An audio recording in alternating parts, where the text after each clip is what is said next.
A da burači i orkanski udari dosežu brzinu veću od 150 km na sat može prouzročiti popriličnu štetu na kopnu, to jako dobro znamo, no da otpuše skulpturu s dna mora to još nismo ni vidjeli ni čuli. Upravo se to dogodilo u Opatijskoj uvali ispred Muzeja turizma. Skulptura Pirija akademskog kipara Kažimira Hraste nestala je, iako je bila čvrsto vezana.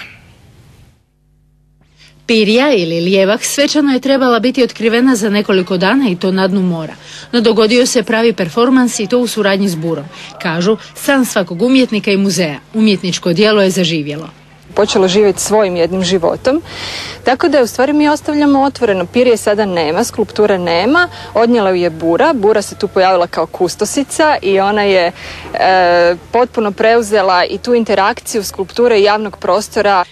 Kipar Kažimir Hraste, autor Pirije, priznaje kako je biser Jadrana odabrao kao idealno mjesto za izlaganje svojega djela nazvanog iz šupljeg u prazno. Bura je učinila svoje, ona je na neki način pomakla sad čitavo ovo događanje i eto, uskratila nam je tu mogućnost da smo mogli vrlo jeftino pročišćavač mora imati eto za male pare.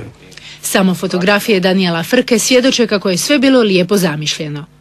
Sljedeći nove umjetničke trendove ostaje za vidjeti hoće li sada Hrvatski muzej turizma otvoriti ipak ovu izložbu s riječima bila jednom ovdje jedna Pirija, ali ne znamo više gdje ni u kom dijelu Jadrana pluta.